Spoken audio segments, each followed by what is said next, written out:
You know, we were sold this war as that it was a humanitarian effort. My son went over there and fought. My son was a machine gunner for a special forces unit in the Kharkiv offensive. So I have a great sympathy for the Ukrainian people. This is not good for the Ukrainian people. This is a proxy war between the United States and Russia that Ukraine is being sacrificed in. It is a sacrifice zone. In 2019, France, Germany, and Russia all agreed to the Minsk Accords. That year, Zelensky ran for president. He was a comedian. He had no political experience. Why did he win? Because he ran on one issue, signing the Minsk Accords. As soon as he got in there, Victoria Nuland in the White House told him he couldn't do it. Then Putin sends 40,000 troops in. That's not enough to conquer the country. Clearly, he wanted us to come to the negotiation. He wanted somebody to come to the negotiating table. Zelensky came to the negotiating table, signed a new agreement that was the Minsk Accords 2 in 2022, and that would have allowed Donbass to stay, and Lugansk to remain as part of Ukraine.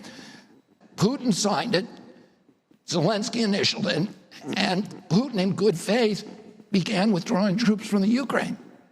What happened? We sent Boris Johnson over there to torpedo it, because we don't want peace we want the war with Russia.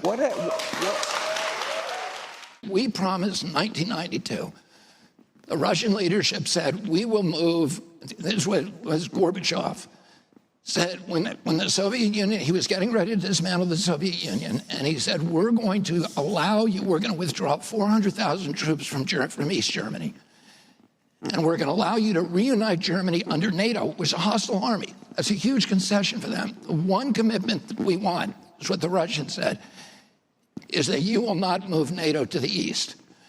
James Baker, who was then Secretary of State under Bush, famously promised, we will not move NATO 1 inch to the east.